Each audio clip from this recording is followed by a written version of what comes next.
समान विभव, समान विभव,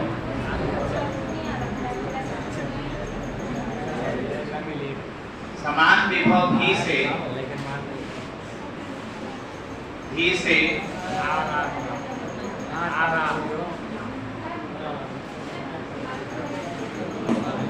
आवेशित कर, भी से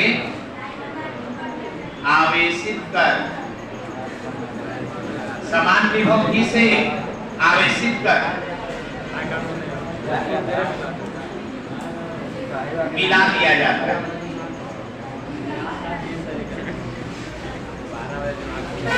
आप लोग लिखते जाओ, मिला दिया जाता है, जिससे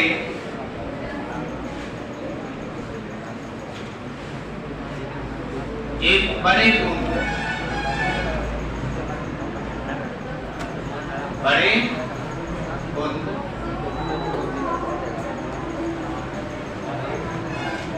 प्राप्त होते, एक बड़े बूंद प्राप्त होते हैं, तो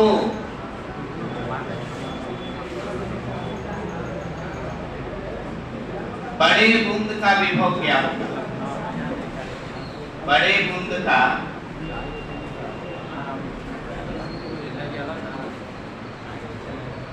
विभव क्या होगा? धारिता तो आप लोगों ने देख लिया था। अब हम लोग बड़े बूंद का विभव निकाल लेते हैं। देखिए, इसमें दो चीजें कंजर्व रहेगा। कितना चीजें कंजर्व रहेगा? दो चीजें। एक तो पहले से आपको बता दिए कि आयतन संरक्षित रहता है, वॉल्यूम कंजर्वेशन प्रिंसिपल लगता है इसमें। और एक आवेश को भी संरक्षित हो जाएगा, यानी चार्ज भी कंजर्व रहेगा। विभव बनाने में चार्ज का प्रमुख भूमिका, चार्ज भी कंजर्व रहेंगे और आयतन भी कंजर्व रहेंगे। दो चीजों को कंजर्व करके आराम से आप रिलेशन निकाल सकते हैं। सवाल पूरा कर लीजिए। पानी के सदृश बूंदों को समान विभव भी से आवेशित कर मिला दिया जाता है, जिससे एक बड़ा बूंद प्राप्त होता है। तो बड़े बूंद का विभव क्या होगा? ठीक है ना। अभी इस पर सवाल शायद नहीं आया है, लेकिन हमको ऐसा लग रहा है कि इस पर भी अब सवाल आना शुरू हो जाएगा। धारिता वाला आ गया, दो तीन बार एक धारिता वाला सवाल पूछ दिया है, विभव वाला नहीं आया। क्वेश्चन बैंक में अभी तक विभव वाला हमने नहीं देखा। आया होगा और नहीं तो आने वाला। ठीक है ना, उतार लिए, जल्दी उतार, डिलीट कर रहे हैं। चलिए अब हम लोग बनाना शुरू करते हैं। बहुत आसान सा काम है। मान लो कि पानी के सदृश बूंद है, एक बूंद, दो बूंद, तीन बूंद। अब इस तरह से बहुत सारे बूंद हैं। ये हमारा एनवा ड्रॉप्स और सदृश है, तो सबका रेडियस समान होगा। सबका रेडियस क्या होगा? सेम। सबका रेडियस सेम होगा और समान विभव भी से आवेशित किया गया। मतलब जितना चार्ज पहला पर उतना ही चार्ज, दूसरा पर उतना ही चार्ज, तीसरा पर, सब पर चार्ज भी क्या रहेंगे? समान।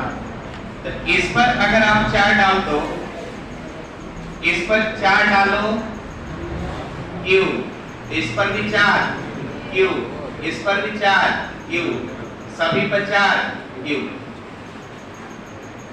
कितने ड्रॉप्स हैं?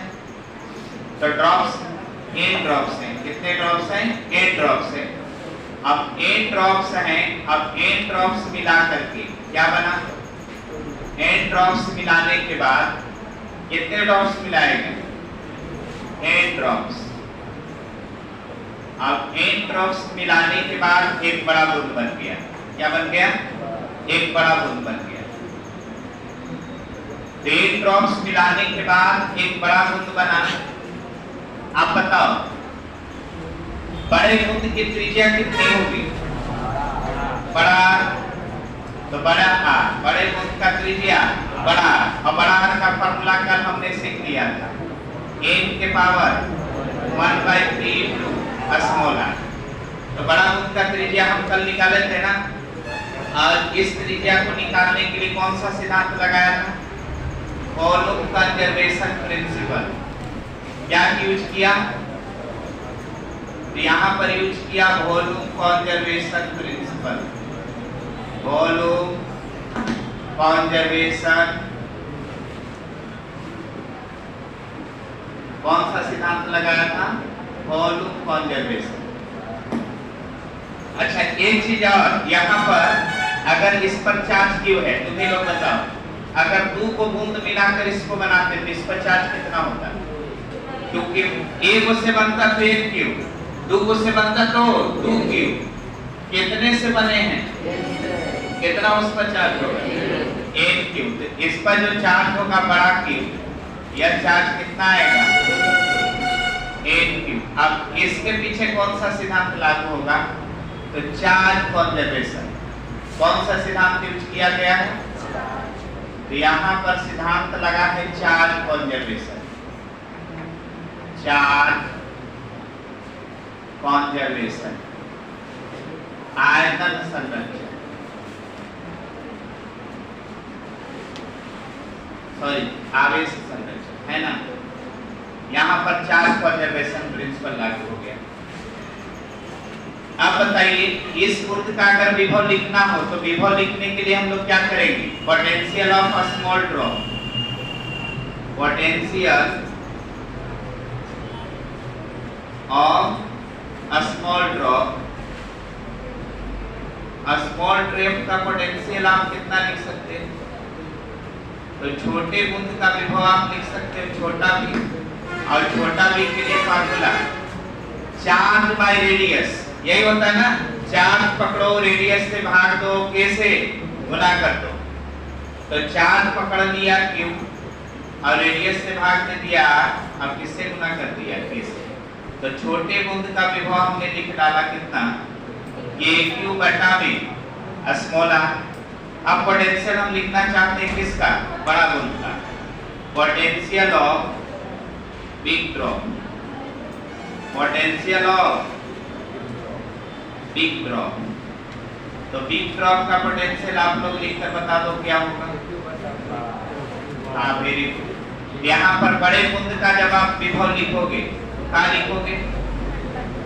बड़ा भी लिख देते,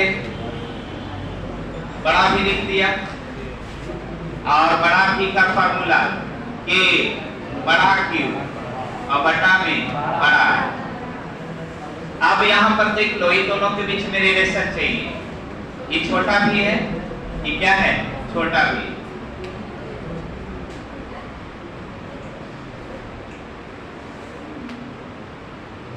ठीक है, यहाँ पर थोड़ा सा हम काम में परिवर्तन ला देते हैं।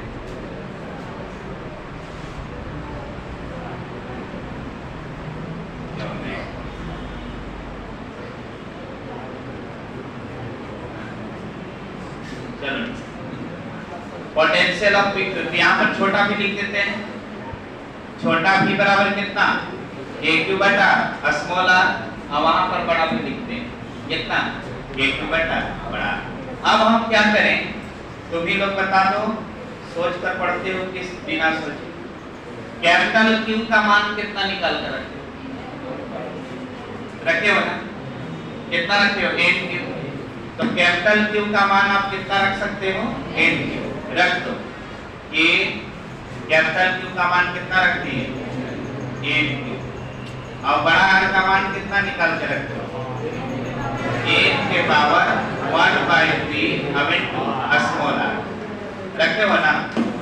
n वाले पार्ट को एक तरफ कर लो, तो n वाले पार्ट को आप एक तरफ करोगे तो n बटा में n के पावर 1/3, और बगल में कौन रहेगा? a क्यू बटा में स्मॉल आर रहेगा कि नहीं रहेगा? a क्यू बटा में स्मॉल आर, a क्यू और बटा में स्मॉल आर किनारे हो गया। इसको आप छोटा भी कर दे। क्या कह रहे हो? छोटा भी कर रहे हो ना। तो यहाँ पर छोटा भी आप लिख सकते हैं। अच्छा, इसको आप सॉल्व करो तो कितना आएगा? n के पावर 1 है और नीचे n के पावर 1/3 है। बोलिए, ऊपर पावर 1 नीचे 1/3, तो नीचे वाला पावर ऊपर वाले पावर में से घटेगा, तो 1 में से 1/3 घटेगा, 2/3 आएगा। इसको हम कितना लिख सकते हैं? बड़ा भी बराबर n के पावर 2/3। अब इनटू इसको आप क्या लिख सकते हो? छोटा भी। एक रिलेशन बन गया, रिलेशन बनकर तैयार हो गया। इसी रिलेशन पे हम लोग काम कर रहे थे, इसी रिलेशन पर हम लोग क्या कर रहे थे? काम कर रहे थे। याद रखेंगे, बड़े बूंद का जो विभव होगा और छोटे बूंद के विभव का 2/3 गुना होगा। कितना गुना होगा? n के पावर 2/3 गुना होगा। अब इससे भी संबंधित आपसे सवाल पूछा जा सकता है ऑब्जेक्टिव के रूप में भी। बोलेगा कि पानी के एक बूंद, प्रत्येक बूंदों को 5 वोल्ट के विभव से आवेशित किया गया और ऐसे 64 बूंदों को मिलाकर एक बड़ा बूंद बना दिया गया। तो बड़े बूंद का विभव बताएं। तो बताओ, यहाँ पर v का मान कितना रख लेंगे? v का मान कितना? पानी के प्रत्येक बूंदों को 5 वोल्ट से आवेशित किया गया है। v का मान 5 रख दिया, यहाँ 5, तो इसके जगह पर 5 रख दिया। अच्छा, n कितना? 64, तो 64 के पावर कितना लिखोगे? 64 के पावर 2/3, और 64 के पावर 2/3 को आप सॉल्व करो किनारे, कितना होगा? 64 के पावर 2/3 को आप यहाँ पर सॉल्व कर लो। छोटा सा ऐसे बता दें, 64 के पावर 2/3 इसको हमें क्या करना है? सॉल्व करना है। तो 64 को लिख सकते हैं 4 के पावर 3। अब इसका पावर कितना? 2/3, 3 से 3 कट गया, तो 4 का स्क्वायर कितना? 16। यानी 64 के पावर 2/3 कितना आ रहा है? 16। अब उन्हें कितना? 5, यानी कितना वोल्ट हो जाएगा? 80 वोल्ट। यानी बड़ा जल्दी उत्तर दे दो। अगर एक फार्मूला याद रहा, ऑब्जेक्टिव में गलती से ये सवाल आ गया तो आपसे नहीं छूटेगा, कि छूट जाएगा। फार्मूला याद होना चाहिए। डेरिवेशन इसका याद रखो या ना रखो, फार्मूला जरूर याद रखिए, ठीक है ना? फार्मूला जरूर याद रखना है। चलिए इसको उतार लो, जल्दी से इसको उतार लो।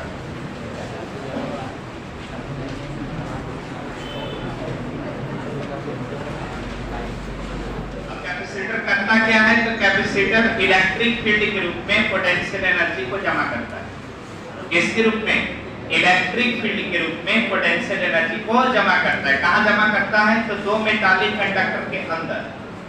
दो को मेटल का कंडक्टर है, धातु का चालक है, और इन दोनों को कुछ दूरी पर रख दो। क्या कर दो? रख दो।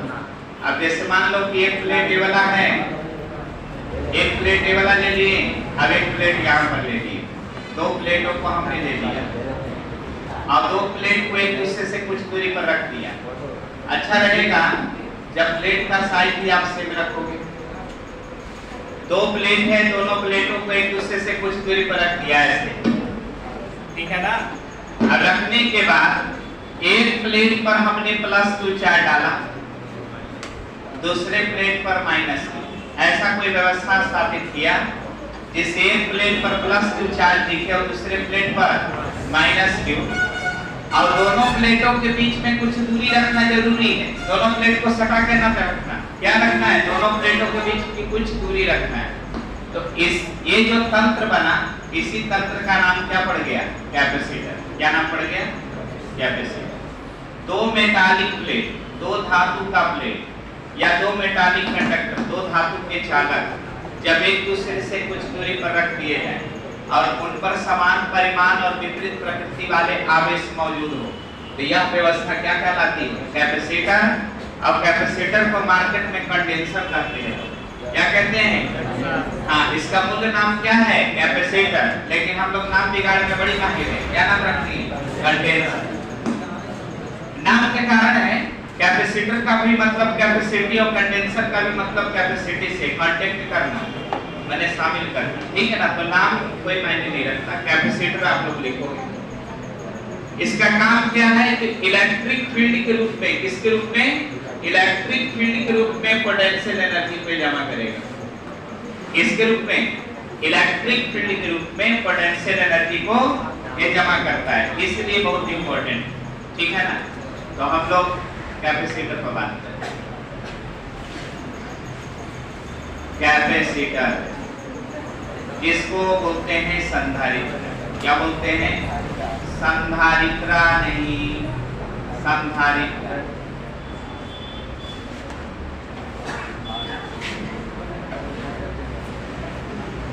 चलिए लिखिए तो आप लोग कैपेसिटर के बारे में।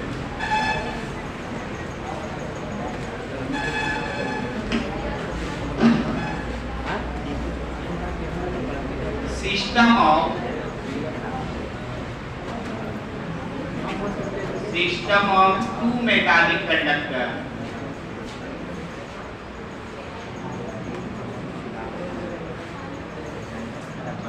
Metallic conductor.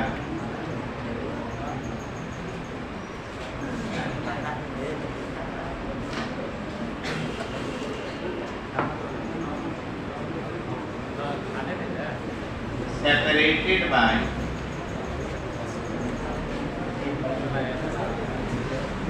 some distance.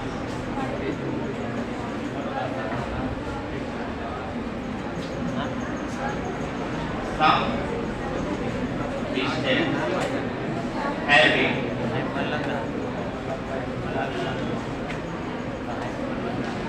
equal and opposite charge. Equal, आवाज ना करें, equal and opposite charge.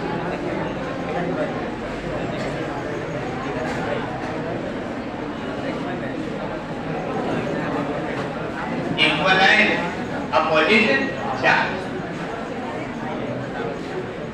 अच्छा, ये करता क्या है? It stores potential energy. Potential energy in form of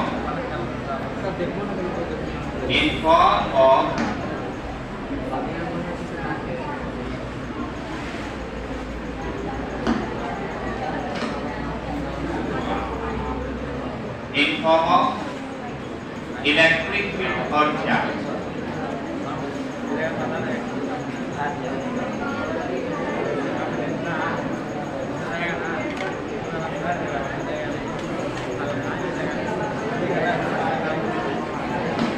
चलिए आप लोग लिख लीजिए, कैपेसिटर लिखकर टेस्ट, संधारित्र, आवाज नहीं, लिखिए संधारित्र।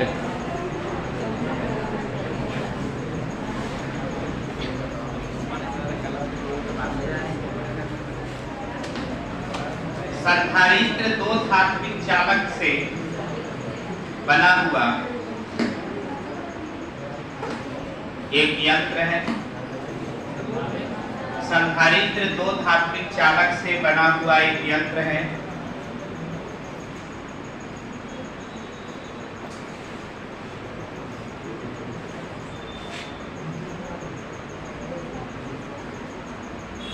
दो धात्विक चालक से बना हुआ, चालकों से बना हुआ एक यंत्र है, जिसमें दोनों चालकों को एक दूसरे से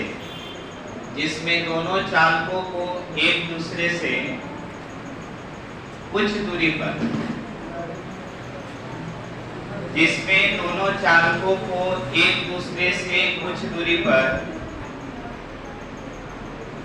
व्यवस्थित कर दिया जाता है। दोनों चालकों को एक दूसरे से कुछ दूरी पर व्यवस्थित कर दिया जाता है एवं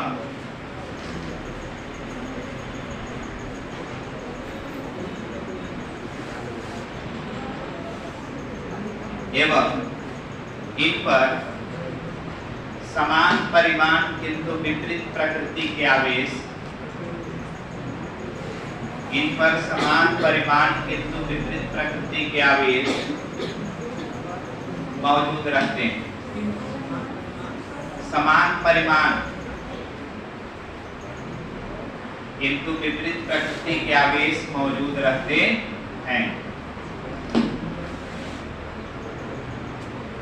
समान परिमाण किंतु विपरीत प्रकृति के आवेश मौजूद रहते हैं।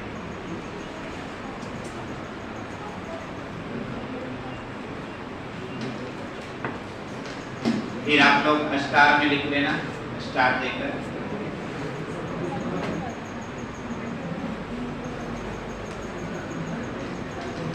यह विद्युतीय क्षेत्र के रूप में, स्टार में लिखें, यह विद्युतीय क्षेत्र के रूप में,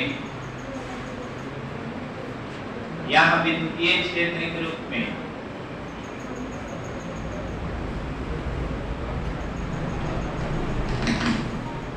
पोटेंशियल एनर्जी को यानी स्थितिज ऊर्जा को जमा रखता है। विद्युतीय क्षेत्र के रूप में स्थितिज ऊर्जा को जमा रखता है। विद्युतीय क्षेत्र के रूप में स्थितिज ऊर्जा को जमा रखता है। चलिए देखिए, एक छोटा सा इसमें डायग्राम आप लोग ट्रेस कर लेना। जैसे मान लो कि हमारे पास एक मेटालिक दो प्लेट है, अब हमने ऐसे रखा है। कैसे रखा है समझ पा रहे हो ना?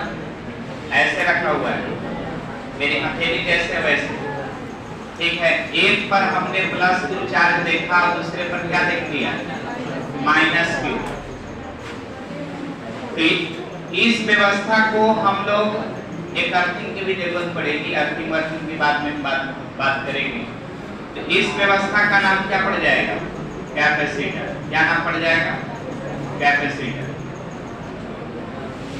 अच्छा, इसकी धारिता निकालना, इसकी धारिता निकालना हो तो आपको धारिता निकालने के लिए करना क्या है? C बराबर Q बटा V, यही फार्मूला लगाना है। यानी चार्ज प्लस वाला लेंगे और दोनों प्लेट के बीच में वोल्टेज से हम लोग क्या कर देंगे? भाग देंगे। चार्ज प्लस वाला लेंगे और जितना वोल्टेज बनेगा उस वोल्टेज से क्या कर देंगे? भाग दे देंगे, आपको धारिता मिल जाएगी। धारिता के लिए फार्मूला है। इसका सर्किट सिंबल कैसा होता है? सर्किट सिंबल मैंने परिपथ में इसका चित्र हम लोग कैसे बनाते हैं? तो सर्किट सिंबल के लिए आप लोग ऐसा सिंबल बनाना, इस तरह का दो टर्मिनल और दो बराबर लाइन खींचते हुए ऐसे खींचते, ये सर्किट सिंबल हो जाएगा। इसमें एक लाइन पहले प्लेट को, दूसरे लाइन दूसरे प्लेट को दिखाएगा। तो परिपथ में ऐसा डायग्राम देखो तो इसको आप लोग बोलो ये कैपेसिटर का डायग्राम। इसका डायग्राम है कैपेसिटर। ये कांस्टेंट होगा। ये कैसा होगा? कांस्टेंट।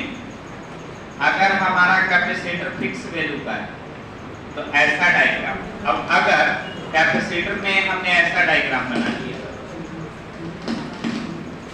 ऐसे बनाकर के वैसे तीर लगा दिया, तो ये समझ जाओ वेरिएबल है। कैसा है? वेरिएबल है, इसका मान बदलता रहेगा। दो प्रकार की कैपेसिटर आप बना सकते हो, एक कांस्टेंट मान वाला, एक बदलने वाला। वेरिएबल कैपेसिटर में ऐसा तीर का निशान आपको मिलेगा और कांस्टेंट में तीर का निशान नहीं मिलेगा, ठीक है ना? तो सर्किट सिंबल बनाने के लिए हम लोग ऐसा चित्र का प्रयोग करते हैं। इसमें दो को टर्मिनल होता है, यानी ये टू टर्मिनल डिवाइस है। ऐसा डिवाइस है। आपको एक डिवाइस ऐसा भी पढ़ना है जो थ्री टर्मिनल हो, जिसको हम लोग ट्रांजिस्टर कहते हैं। क्या कहते हैं? ट्रांजिस्टर। बाकी आपको जितना भी डिवाइस पढ़ने हैं उसमें दो ही टर्मिनल होगा, दो को छोर होगा, मैंने दो को तार निकल रहेगा जिसको जोड़ना पड़ेगा। एक टू टर्मिनल होता है। कैसा होता है? टू टर्मिनल होता है। टू टर्मिनल, टर्मिनल माने किनारा या छोर, यानी इसमें दो टर्मिनल होते हैं। एक टर्मिनल को प्लस से जोड़ना चाहिए, दूसरे टर्मिनल को माइनस से जोड़ना चाहिए। तो सर्किट सिंबल ऐसा बनाना है। कैपेसिटर कई टाइप के मिलेंगे, जिसमें 3 प्रमुख आकार के अनुसार आपको टाइप पढ़ना है। कितने? 3। पहले इसका डायग्राम बनाइए फटाफट।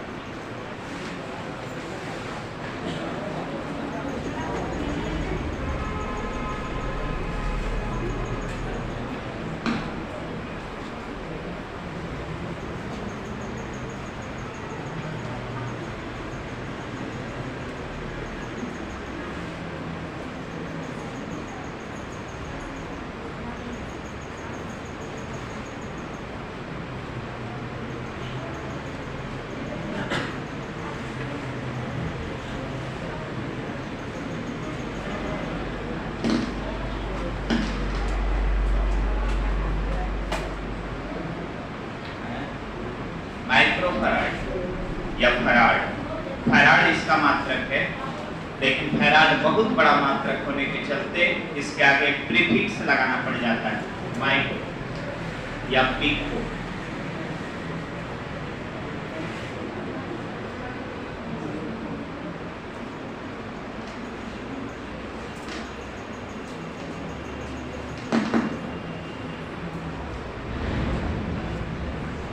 आकार के आधार पर कैपेसिटर का टाइप आपको 3 पढ़ना है।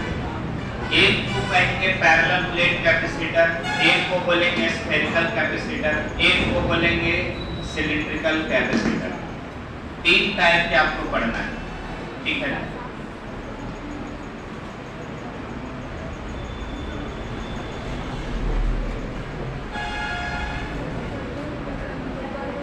मिटा दें।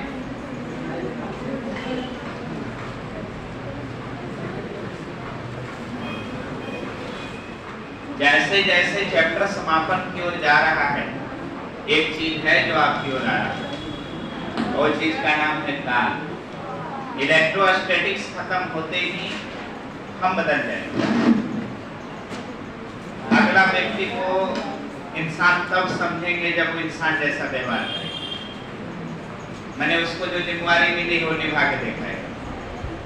अगर वो सुनाएगा तो हमको लगेगा कि हाँ इंसान ने इसके साथ अच्छा से हरकत करना चाहिए, और नहीं उत्तर दिया तो हम समझेंगे कि वो जानवर से भी गलत गुजरा। अब फिर हम अब जानवर को मारने के लिए अपने अंदर की जानवरीय ताकत को जगाएंगे, हम मारेंगे, जम के मारेंगे। एक को मारेंगे तो 3 को पे अगर बेहोशी ना आ जाए तो फिर क्या मारे? एक को बी के मुंह से आम निकलना चाहिए, और सी और डी तो बेहोश में ही रहना चाहिए, है ना। तो तैयारी में लगे रहिए। एकदम 3 चैप्टर 4 जो कॉमा फुल स्टॉप के साथ छोड़ना नहीं, डिलीट करें। चलिए टाइप्स ऑफ कैपेसिटर पर बात कर लेते हैं हम। Types of capacitor.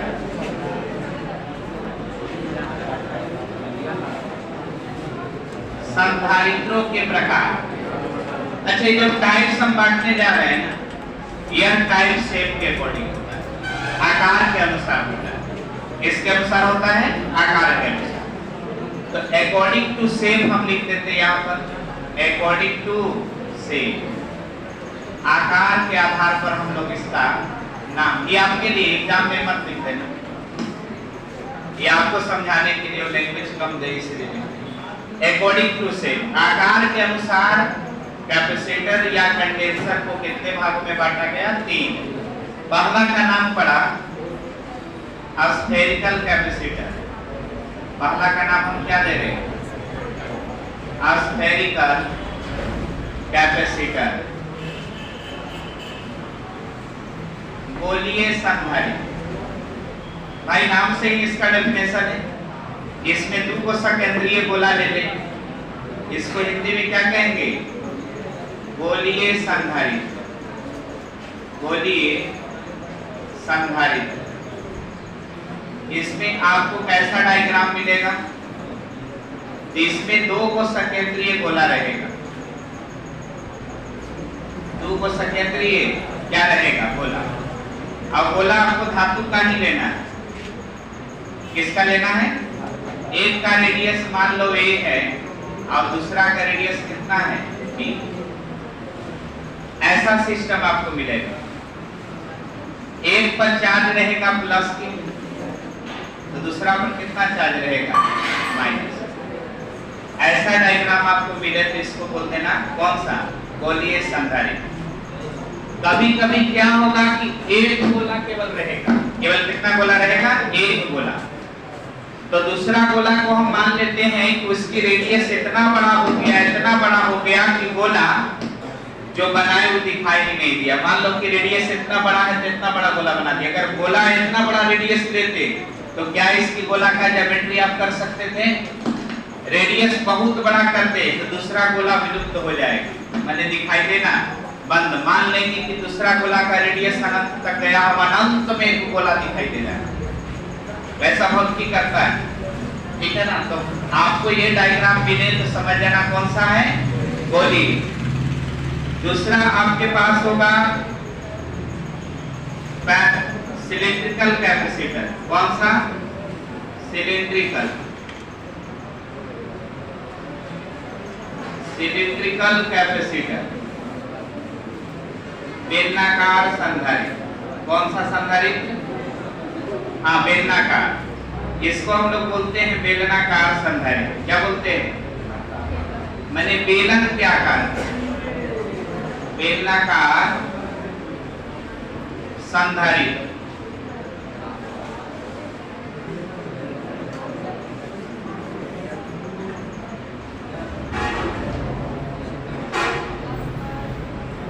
बेलनाकार संधारित्र, बेलन के आकार का। इसमें आपको डिजाइन कैसा मिलेगा, कैसा पहचानोगे इसको? इसमें दो समाक्षीय बेलन मिलेगा। क्या मिलेगा? दो समाक्षीय बेलन। समाक्षीय माने अगर पहला बेलन y एक्सिस पर है तो दूसरा बेलन भी y एक्सिस पर ही रहेगा। इस तरह का आपको मिलेगा डायग्राम। दो समाक्षीय बेलन मिलेंगे, एक पर प्लस क्यू चार्ज रहेगा तो दूसरा पर माइनस क्यू। यानी इस पर प्लस वाला चार्ज दिखेगा, इस पर कौन सा चार्ज दिखेगा? प्लस वाला। अंदर वाले में प्लस तो बाहर वाले में माइनस, बाहर वाले में माइनस। और देखो चार्ज हमने अंदर बना दिया, इसलिए बना दिया कि प्लस और माइनस से हल्का ट्रैक्शन होगा, चार्ज अंदर की ओर दिखाई देगा, हल्का अंदर की। ये हमारा जो डायग्राम होगा वो कैसा होगा? बेलनाकार संधारित्र। तीसरा होगा पैरेलल प्लेट। क्या होगा? Parallel plate capacitor. तीसरा में पैरेलल प्लेट कैपेसिटर आएगा। Third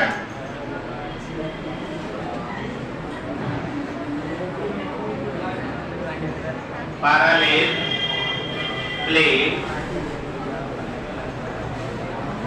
capacitor. Parallel plate capacitor, इसको हम बोलेंगे समांतर पट्टिका संधारित्र। क्या नाम देंगे इसका? समांतर पट्टिका संधारित्र। समांतर पट्टिका, प्लेट माने पट्टिका, समांतर पट्टिका संधारित्र।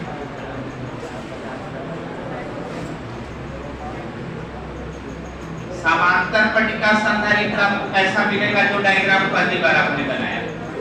तो समांतर पट्टिका संधारित्र आपको ऐसा मिलेगा, इसमें दो को प्लेट होंगे, दो को क्या रहेंगे? प्लेट। मूलतः दोनों प्लेट का क्षेत्रफल हम लोग समान रखें तो ज्यादा बेहतर होगा। दो को प्लेट होगा, दोनों प्लेटों को क्या करना होगा? दो को प्लेट रखना है और दोनों प्लेटों पर इक्वल और अपोजिट चार्ज डाल देना है। और दोनों प्लेट के बीच में इनिशियली कुछ सेपरेशन रखना भी जरूरी है। बीच में कुछ दूरी भी रहेगी, बीच में कुछ दूरी भी रहेगा। ऐसा अगर आपको डायग्राम मिले तो इसको हम लोग बोलेंगे कौन सा? कौन सा लिखेंगे इसको? समांतर पट्टिका संधारित्र। ये तीन प्रकार का कैपेसिटर आपको पढ़ना है। अब इसके लिए क्या क्या जरूरत है उसको हमने आपको गोला के कारण विद्युत क्षेत्र और विभव निकालने के लिए सिखाया, वो याद कर लेना। हमने ये वाला चार्ज को थोड़ा देखो, लाइन जैसा दिख रहा है ना, तो लाइन के कारण विद्युत क्षेत्र निकालना सिखाया। लाइन चार्ज के कारण इनफाइनाइट लंबाई का एक रेखीय आवेश था, उससे कुछ दूरी पर विद्युत क्षेत्र निकलवाए थे गॉस का प्रमेय प्रयोग करके, वो फार्मूला इसमें लगेगा। अच्छा, हमने सरफेस कंडक्टर की वजह से चार्ज इलेक्ट्रिक फील्ड निकालने के लिए सिखाया, सरफेस वाला। तो सतह पर फैले हुए आवेश के कारण विद्युत क्षेत्र निकालना सिखाया, तो वो वाला फार्मूला इसमें लगेगा। यानी जो तीन चीजें आपको पहले सिखा दिए गए, स्फीयर के कारण, सरफेस के कारण